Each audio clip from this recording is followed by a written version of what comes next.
नमस्ते बच्चों। आप सब लोग कैसे हो? हम लोग हमारा कौन सा इकाई कर रहे हैं बच्चों?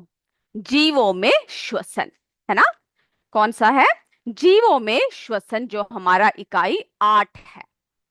और हमने आपसे कहा था ना कि सारे बच्चे अच्छे से पढ़कर आओगे और चित्र बनाकर आओगे श्वसन के विभिन्न अंग का। और मैं उम्मीद करती हूँ आप सारे अच्छे से चित्र को बनाकर आए हो। जिन्होंने नहीं बनाया है वो आज जाकर बनाएंगे। तो बच्चों, जीवों में श्वसन के बारे में हम लोग चर्चा कर रहे थे। तो हमने पिछले बार में क्या बताया आपको, जरा देखें एक और बार। चित्र के सहायता से हम जरा देखते हैं हमने जो है पिछले बार आपको क्या क्या बताया। तो देखिए बच्चों, हमने क्या बताया आपको कि श्वास लेने की प्रक्रिया, है ना? हर जीवों में क्या होता है? सांस लेने की प्रक्रिया होता है। और ये हमारा क्या है? श्वसन तंत्र है ना? जिसके बारे में हमने अपने पिछले कक्षा में भी आपसे बताया था। तो बच्चों, हमें पता है ना कि श्वसन तंत्र के जरिए ही वायु हमारे शरीर के अंदर आता है। वायु हमारे शरीर के अंदर आता है। तो शरीर के अंदर श्वसन अंग मौजूद होते हैं, यानी हमारी रेस्पिरेटरी ऑर्गन जो है शरीर के अंदर क्या होते हैं? मौजूद होते हैं। और इसी से हम लोग क्या करते हैं? हमारे नाक के द्वारा, है ना, नाक गुहा से हम लोग क्या लेते हैं? ऑक्सीजन और कार्बन डाइऑक्साइड युक्त वायु को अंदर लेते हैं। और इसी के सतह से ही हम लोग क्या करते हैं? ऑक्सीजन और कार्बन डाइऑक्साइड का आदान प्रदान करते हैं। ठीक है, ये सारे पॉइंट्स हम बता चुके हैं। जरा एक और बार क्या करना है आपको? इन सारे पॉइंट्स को जरा सुनना है। तो हमने देखा कि किस तरह से जो है नाक गुहा से, यानी नासा द्वार से वायु क्या करता है बच्चों? वायु जो है शरीर के अंदर पहुंचता है ना? नासा द्वार से क्या है? वायु जो है शरीर के अंदर प्रवेश करती है। और उसके बाद फिर क्या होता है? नासा गुहा के दीवार में, जैसे हमने आपको बताया था कि क्या होते हैं, है ना, रोम होते हैं, यानी महीन बाल होते हैं। नासा गुहा के द्वार में आपके नाक के अंदर क्या होता है? महीन बाल होते हैं, है ना? जो कि क्या करता है? जो किससे हमारी रक्षा करता है? जो जो बाहर के जो धूल कण सब जो हमारे अंदर वायु के साथ हमारे अंदर प्रवेश करती है, उससे हमारी रक्षा करती है। तो ये आप याद रखोगे कि जो नासा गुहा है उसकी दीवार पर छोटे छोटे महीन बाल होते हैं। ठीक है। और उसके साथ कौन से ग्रंथियों के बारे में बताया था हमने आपको? श्लेष्म ग्रंथियां होती है। जब हम श्वास लेते हैं, जब हम सांस लेते हैं, तो वायु में क्या होता है? वायु में धूल के कण होते हैं, मिट्टी होती है, हानिकारक कीटाणु होते हैं, है ना, जीवाणु होते हैं। तो वो सब क्या होगा? अगर हम जब सांस खींचते हैं तो अंदर आ जाएगा। तो उन सब से रक्षा कौन करता है? ये जो हमारे महीन बाल होते हैं और जो श्लेष्म ग्रंथियां होती है, जो हमारे नाक के अंदर चिपचिपा सा पदार्थ होता है। ठीक है। और उसके बाद फिर क्या हमने देखा? तो ये सब जो है वायु को रोक लेते हैं, जो हमारे अंदर क्या करती है? जो नुकसान पहुंचाने वाले जीवाणु और धूल को रोक के रखती है। ठीक है। उसके बाद जो है फिर क्या होगा? फिर जो है ये अंदर की तरफ को जाएगा, है ना? हम जो सांस लेते हैं वो क्या होगा? हमारी गले से गुजरेगा, अंदर की तरफ जाएगा, जिसे हम सांस नली या ग्रसनी कहते हैं। तो श्वास नली से क्या होगा? और यहाँ पर जो है एक क्या होता है जब श्वास नली से, ये देखिए श्वास नली है, श्वास नली से क्या होगा? ये अंदर की तरफ जाएगा। और यहाँ पर जो है बहुत सारे छिल्ले जैसे संरचनाएं होती है, जो हमारे किसके लिए सहायता करती है? जो हमारे फेफड़ों को आपस में चिपकने से, है ना? तो जो श्वास नली है इसके बाहर कैसी होती है? एक नलिका जैसे संरचना होती है, और ये दो शाखाओं में बटी होती है। और श्वास नली के बाहरी सतह पर क्या होती है बच्चों? ये छल्ले जैसे संरचनाएं होती है। ये सब देख रहे हो ना, सी आकार में बॉन्ड्स है ना? ये क्या करती है? हमारी सुरक्षा करती है। तो ये जो है श्वास नली और श्वसनियों को आपस में चिपकने से रोकती है, ताकि वायु जो है श्वास नली के अंदर आसानी से जा सके। और इसके अंदर देख रहे हो ना, फेफड़े के अंदर क्या है? वायु कुपिकाएं होती है है ना, जो क्या करती है, जब हम वायु लेते हैं हमें किसकी जरूरत है बच्चों, ऑक्सीजन की जरूरत होती है। तो ऑक्सीजन को क्या करती है, रक्त में मिला देती है और शरीर के प्रत्येक कोशिकाओं में पहुंचाती है। और जो कार्बन डाइऑक्साइड जिसकी हमें जरूरत नहीं होती है वो क्या करता है, बाहर धकेल देता है। ठीक है, तो इतनी बातें हमने जो है चर्चा किया है। तो आज हम किसके बारे में बताएंगे आपको, श्वसन प्रक्रिया के बारे में बात करते हैं। ठीक है, ये बात जो है जितनी आपको बातें बताई वो सब जो है हमने पिछली बार बताया हुआ बातें हैं, वो जरा रिपीट किया है हमने।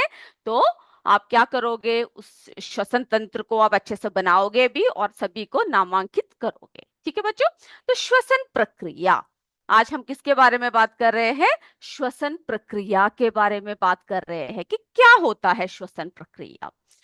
तो हमें पता है ना, जब हम सांस खींचते हैं तब क्या होता है, हम जो है एक सांस अंदर लेते हैं और उसी के साथ ही क्या होता है, एक सांस को हम लोग बाहर छोड़ते हैं। जब एक सांस आपने अंदर खींची तो क्या हुआ, एक श्वास को हमने क्या कर लिया, बाहर को छोड़ दिया। तो हमने ऑक्सीजन ग्रहण कर लिया और उसी के साथ ही हमने क्या किया, जो कार्बन डाइऑक्साइड युक्त गैस है उसको हमारे शरीर से क्या कर दिया, बाहर निकाल दिया। तो हमने देखा कि ये जो अंत श्वसन, जब हम सांस खींचते हैं तो क्या होता है, हमारी जो श्वसन प्रक्रिया है, ये अंत श्वसन में जब हम ऑक्सीजन लेते हैं तो ऑक्सीजन युक्त वायु हमारे नासा द्वार से होते हुए नास गुहा में जाता है। ठीक है, नासा द्वार से होता हुआ नासा गुहा में प्रवेश करती है और नासा गुहा से होते हुए वायु कहाँ पहुंचती है, ग्रसनी में पहुंचती है। ठीक है, और ग्रसनी से होता हुआ वायु श्वास नली में पहुंचता है। कहां पर पहुंचता है बच्चों, श्वास नली में पहुंचता है। ठीक है, और इसकी जो शाखाएं, यानी दो शाखाओं में बटी होती है ये श्वास नलियां, दाई श्वसनी और बाई श्वसनी। और उसके बाद फिर क्या होता है, ये जो है श्वसनियों द्वारा फेफड़ों तक पहुंचते हैं। ठीक है, श्वसनी के द्वारा दाएं एवं बाएं फेफड़ों में पहुंचता है और इस तरह से जो है हमारा श्वास यानी हमारी वायु जो है हमारे शरीर के अंदर पहुंचता है। अब जो है हम लोग जब वायु को अंदर करते हैं यानी सांस जब लेते हैं तो इसमें दो प्रक्रियाएं हैं। ठीक है, ध्यान से समझिए, इसमें जो है कितने प्रक्रिया है बच्चों, दो प्रक्रिया है। एक तो है अंत श्वसन, अंतः श्वसन। अंतः श्वसन में क्या होता है, जो हम सांस को अंदर खींचते हैं। ठीक है, और दूसरा है उच्छ्वसन। उच्छ्वसन में क्या है, जब हम बाहर को क्या करते हैं, वायु को छोड़ते हैं। तो ये पहले हम लोग जो है एक डायग्राम की सहायता से समझते हैं, फिर इसके पॉइंट्स को हम लोग देखेंगे। ठीक है, तो हम लोग श्वसन प्रक्रिया के बारे में चर्चा कर रहे हैं। तो देखिए बच्चों, श्वसन प्रक्रिया, तो इसमें जो है दो तरीके से हम लोग क्या करते हैं, श्वसन प्रक्रिया हमारे अंदर होती है। एक तो है अंतः श्वसन और दूसरा है उच्छ्वसन। तो इसमें क्या होता है, इसमें जो है हम लोग ऑक्सीजन युक्त वायु को हम लोग अंदर ले रहे हैं। ठीक है, अंतः श्वसन में हम लोग क्या कर रहे हैं, वायु को जो है अंदर ले रहे हैं, ऑक्सीजन ग्रहण कर रहे हैं। तो इसमें जो है क्या क्या हमारे शरीर में क्या क्या बदलाव आता है। ठीक है, ये जो निचला हिस्सा देख रहे हो उसे क्या कहते हैं, डायाफ्राम कहते हैं। ठीक है, ये जो है जब हम अंतः श्वसन करते हैं तब क्या होता है कि जब हमारे अंदर क्या होगा, हम वायु को हमारे फेफड़े ग्रहण कर रहे हैं, है ना, तो हमारे अंदर वायु भर रही है तो फेफड़े फूल जाते हैं हमारे, और क्षेत्रफल यानी ये बड़ा हो जाता है। और तो इसमें क्या होता है कि हमारी जो पसलियां जो होती है बच्चों, ये जो है बाहर की ओर गति करती है।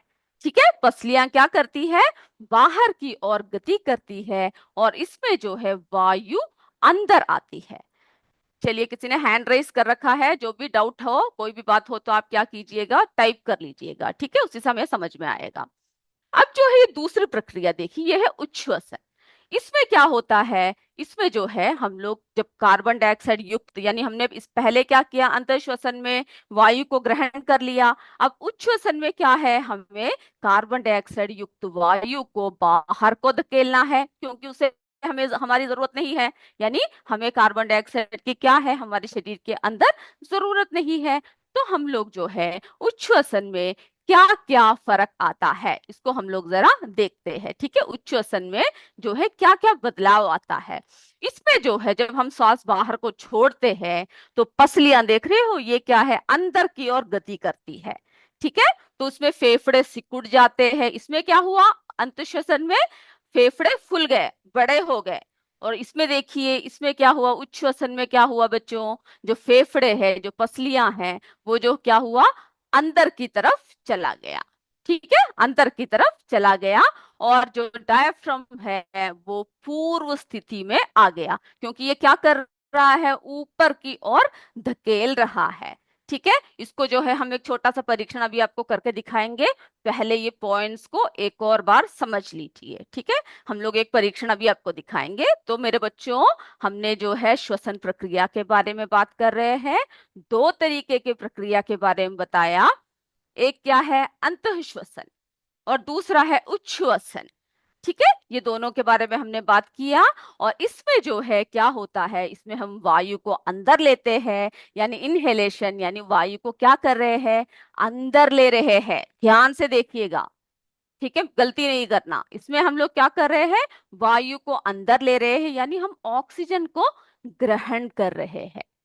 ठीक है, जब वायु जब अंदर आती है तब क्या होगा, हमारे जो फेफड़े हैं ये फूल जाते हैं, बड़े हो जाते हैं। और इसमें डायफ्राम क्या हो जाता है, नीचे की ओर गति करता है। और पसलियां कहाँ को गति करता है, बाहर की ओर गति करता है। ठीक है, फिर जो है उच्छ्वसन में क्या होता है, हम लोग बाहर को वायु धकेल रहे हैं, यानी कार्बन डाइऑक्साइड को क्या कर रहे हैं, हम लोग बाहर की तरफ धकेल रहे हैं। तो इसमें क्या होगा, डायफ्राम जो है जब बाहर को धकेल रहा है तो पूर्व स्थिति में आ जाएगा और पसलियां अंदर की ओर गति करेगा। ठीक है, तो इसको जो है आपको क्या करना है, इसको आपको याद रखना है।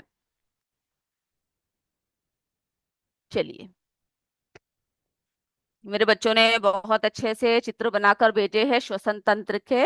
हम लोग जो है क्लास खत्म करके हम आपके सारे चित्रों को देखेंगे। ठीक है, बहुत प्यारे प्यारे चित्र बनाकर भेजे हुए हैं।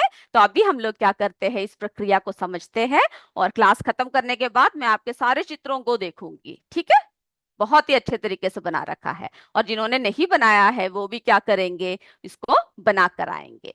तो बच्चों, श्वसन प्रक्रिया के बारे में बात कर रहे हैं हम लोग। हमने दो तरीके के श्वसन देखे, अंतः श्वसन जिसमें डायफ्राम कहाँ की तरफ गति करता है, नीचे की तरफ, पसलियां बाहर की ओर गति करता है। और उच्छ्वसन में हमने क्या देखा, डायफ्राम ऊपर की तरफ और पसलियां अंदर की तरफ गति करते हैं। ठीक है, तो ये पॉइंट्स को जो है आप क्या कर लीजिएगा, जरा नोट करके रख लीजिएगा। तो हम लोग अभी छोटा सा एक परीक्षण देखें, सब तैयार हो, ओके।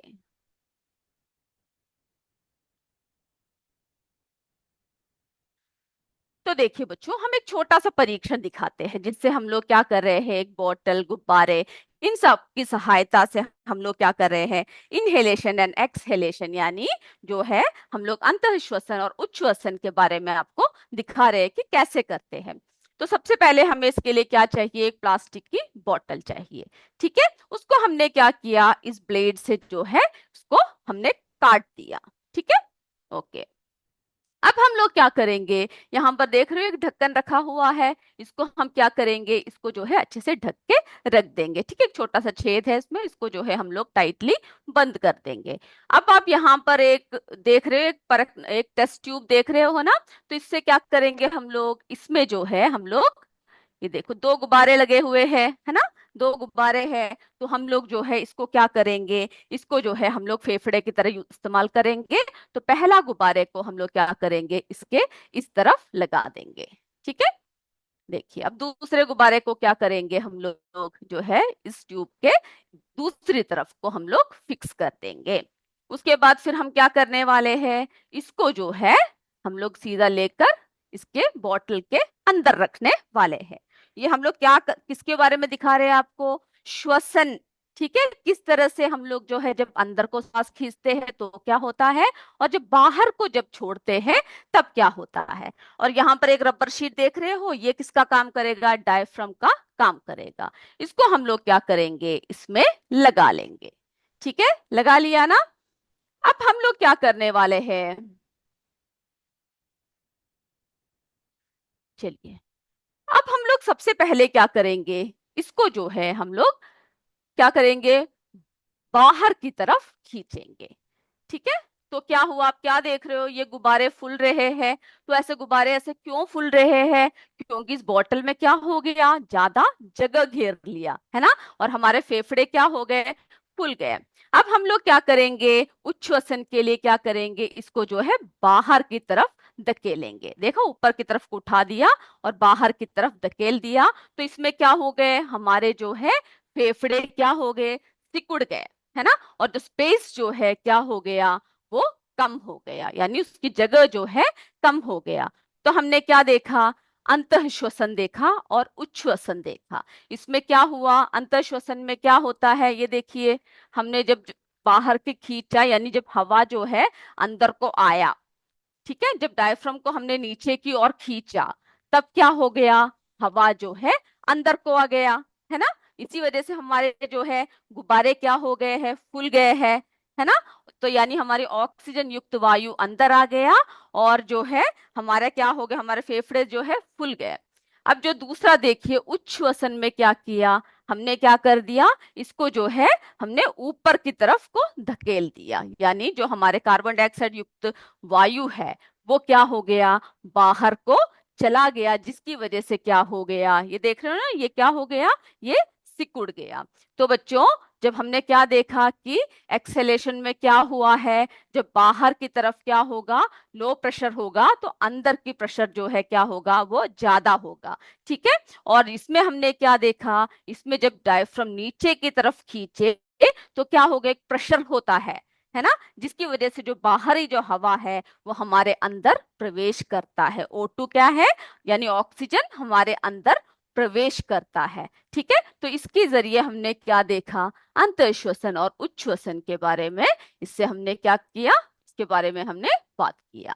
ठीक है, तो ये अगर परीक्षण अगर आपके स्कूल में करके दिखाए, तो आप क्या कर सकते हो, आपके टीचर से बोल सकते हो, और इतने सामग्री अगर होने से आप लोग जो है श्वसन प्रक्रिया को, यानी किस तरह से होता है अंतःश्वसन और किस तरह से होता है उच्छ्वसन, इन दोनों के बारे में आप लोग क्या कर सकते हो, चर्चा कर सकते हो। ठीक है बच्चों, तो ये बात समझ में आ गया ना, श्वसन प्रक्रिया। ठीक है, आप क्या करोगे, आज ये सारे पॉइंट्स को क्या करोगे, पढ़कर स्वयं लिखोगे। ठीक है, मैंने पॉइंट में लिखा है, आप लोग जो है इसको विस्तार से लिखोगे। चलिए, तो बच्चों, अब क्या हुआ, हमने अंतःश्वसन देखा और उच्छ्वसन देखा। तो जब हम लोग अंदर की तरफ श्वास खींचते हैं, ठीक है, हम लोग क्या करते हैं, जब हम लोग अंदर की तरफ श्वास खींचते हैं, अंतःश्वसन, चलिए, जब हम लोग अंदर की तरफ श्वास खींच रहे हैं, तो क्या हो गया, हमारे शरीर को क्या मिल गया, बोलो, ऑक्सीजन मिल गया,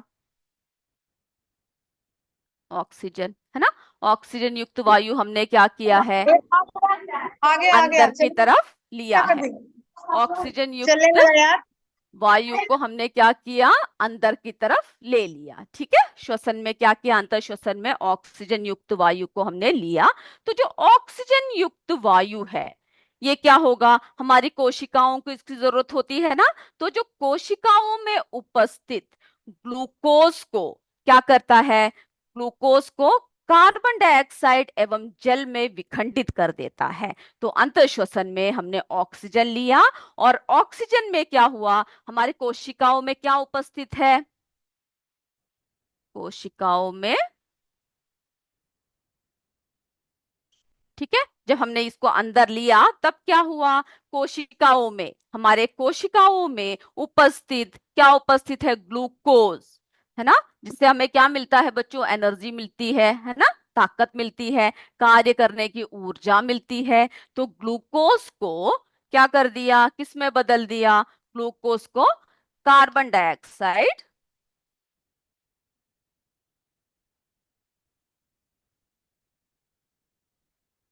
कार्बन डाइऑक्साइड, आपको पॉइंट्स चाहिए तो आप क्या कर सकते हो, लिख सकते हो। ठीक है, कार्बन डाइऑक्साइड, और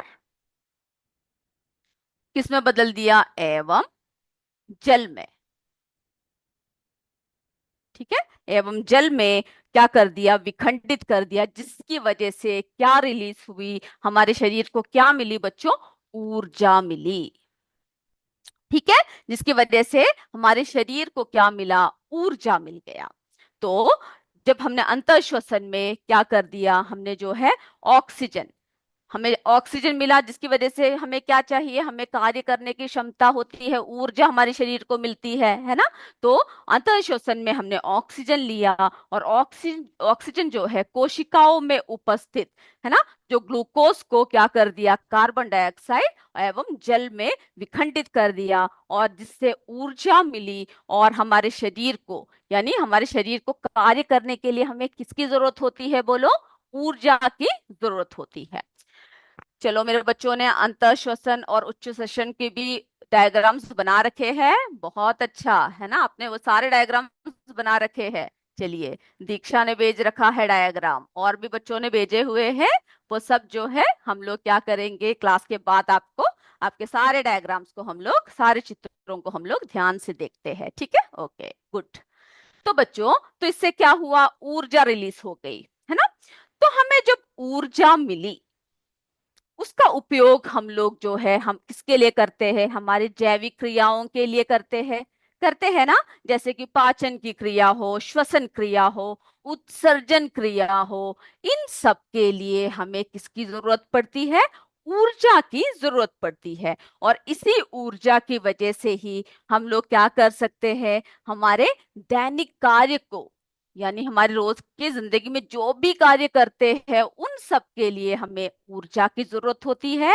और ऊर्जा मिलने से ही हमारे शरीर में क्या होता है, हमारे शरीर जो है चलता है ना, सारी प्रक्रियाएं होती है। तो ये पूरी प्रक्रिया कहाँ पर होती है, हमारी कोशिकाओं में होती है।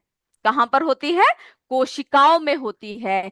इसीलिए इसको क्या कहते हैं, इसको क्या कहते हैं, कोशिकीय। ये सब कहाँ पर हो रहे हैं, इसीलिए से क्या कहते हैं, कोशिकीय श्वसन। ठीक है, हमारे सारे सेल्स में हो रहे हैं, इसीलिए से क्या कहते हैं, कोशिकाएं श्वसन कहते हैं, जिसे सेलुलर रेस्पिरेशन कहते हैं अंग्रेजी में। ठीक है, सेलुलर रेस्पिरेशन।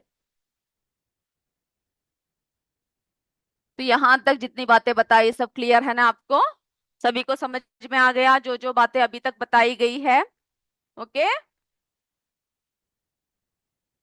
चलिए, अब जो है हम लोग क्या करते हैं, श्वासोच्छ्वास एवं श्वास श्वसन में क्या अंतर है, उसके बारे में अभी हम लोग चर्चा करेंगे। ठीक है, हम लोग देखते हैं कि ब्रीथिंग क्या है, रेस्पिरेशन क्या है। वो आपकी किताब में 6.1 सॉरी 8.1 में तालिका में दे रखा है।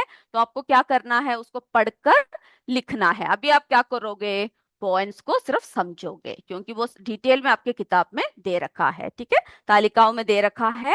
और आपको जो है क्या करना है, उसको जो है घर में जाकर लिखकर याद करना है। क्या करोगे, लिखकर याद करोगे। ठीक है, तो हम लोग देखते हैं कि श्वासोच्छ्वास, ठीक है, दोनों में जो है डिफरेंस आपको बता रहे हैं, क्या क्या अंतर है वो हम आपको बता रहे हैं। आपको क्या करना है, अभी उसको समझ लेना है। श्वासोच्छ्वास,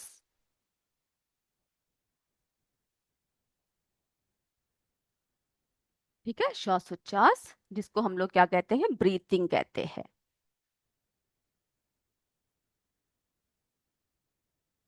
ठीक है, और दूसरा प्रक्रिया कौन सा है, श्वसन। श्वसन, ठीक है, दूसरा प्रक्रिया कौन सा है, श्वसन, जिसको हम लोग क्या कहते हैं, रेस्पिरेशन कहते हैं। अब जरा देखते हैं इन दोनों में क्या फर्क है। ठीक है, ठीक है, दोनों में क्या क्या फर्क है, उसको जरा हम लोग देख लेते हैं। तो बच्चों, श्वासोच्छ्वास यानी ब्रीथिंग, तो पहले देखते हैं ये क्या है। तो ये जो है एक प्रक्रिया है। ठीक है, श्वासोच्छ्वास क्या है, एक प्रक्रिया है, जिसमें हम लोग क्या करते हैं, यानी हम लोग क्या करते हैं, ऑक्सीजन को अंदर खींचते हैं, और कार्बन डाइऑक्साइड को क्या करते हैं, बाहर की तरफ निकालते हैं। ठीक है, तो ब्रीथिंग क्या है, यानी ब्रीथिंग क्रिया में क्या करते हैं हम लोग, श्वसन अंगों से है ना। हमारे जो श्वास लेने वाले अंग जो जो है, श्वसन अंगों से क्या करते हैं, कार्बन डाइऑक्साइड को क्या करते हैं, हम लोग बाहर निकाल देते हैं और ऑक्सीजन को हम लोग अंदर खींचते हैं। तो ये कैसी क्रिया है, ये जो है एक भौतिक क्रिया है, एक यांत्रिक क्रिया है। ठीक है, यांत्रिक क्रिया है। ठीक है, इसमें हम लोग क्या करते हैं, इसमें हम लोग जो है O2 को अंदर लेते हैं और किसको बाहर निकालते हैं, CO2 को हम लोग क्या कर देते हैं, बाहर निकालते हैं। ठीक है, O2 को हम लोग अंदर लेते हैं और इसको हम लोग बाहर की तरफ निकाल देते हैं। तो ये क्या है, ये एक यांत्रिक क्रिया है। ठीक है, भौतिक क्रिया है। अब जो है रेस्पिरेशन देखते हैं क्या है। ठीक है, श्वसन देखते हैं क्या है, श्वसन में क्या हो रहा है। तो ये क्या है बच्चों, ये एक रासायनिक क्रिया है। ठीक है, कैसी क्रिया है ये, रासायनिक क्रिया। तो इसमें क्या होता है, ठीक है, ये क्या है, कैसा क्रिया है, ये एक रासायनिक क्रिया है जिसमें जिसमें क्या होता है, ग्लूकोज का अणु कार्बन डाइऑक्साइड तथा जल में अपघटित होता है और इसमें जो है हमें क्या मिलती है, ऊर्जा मुक्त होती है। ठीक है, इसमें जो है हमें क्या मिलता है, ऊर्जा जो है इसमें मुक्त होती है। क्लियर है, तो ये यांत्रिक क्रिया है और ये कौन सी क्रिया है, रासायनिक क्रिया है। ठीक है, यांत्रिक क्रिया है। और ये क्या है, ये एक यांत्रिक क्रिया है, यांत्रिक, सॉरी यांत्रिक, यहाँ पर एक डंडा लगा दीजिए, यांत्रिक। ठीक है, ये एक यांत्रिक क्रिया है और ये क्या है बच्चों, ये एक रासायनिक क्रिया है। तो इसमें हमने क्या देखा, इसमें अंतश्वसित और कार्बन डाइऑक्साइड उच्छ्वसित होती है, यानी ऑक्सीजन को क्या करते हैं हम लोग अंदर को खींचते हैं और कार्बन डाइऑक्साइड को विमुक्त करते हैं, बाहर की तरफ करते हैं। ठीक है, सबसे पहला पॉइंट ये समझ में आ गया। और इसमें जो है क्या होता है, जो ग्लूकोज ग्लूकोज का अणु क्या करता है, कार्बन डाइऑक्साइड तथा जल में अपघटित होता है और ऊर्जा मुक्त होती है, जो हमने अभी आपको एक पॉइंट पहले बताया। ठीक है, वही हो रहा है इसमें, पहले पॉइंट में हमने ये देखा। अब जो है ये दूसरा पॉइंट क्या है, ब्रीथिंग क्या है, श्वासोच्छ्वास क्या है, दूसरा पॉइंट क्या है बच्चों, ये जो है कोशिकाओं के बाहर होने वाली क्रिया है, बाहर होने वाली क्रिया। ठीक है, ये कहां पर होती है, कोशिकाओं के बाहर होती है। ठीक है, कोशिकाओं के बाहर होने वाली क्रिया है। कहां पर होता है ये, कोशिकाओं के बाहर होता है, यानी फेफड़े और अन्य श्वसन अंगों में ये होता है। और ये कहां पर होता है, हमारा श्वसन कहां पर होता है, श्वसन जो है कोशिकाओं के अंदर होने वाली क्रिया है।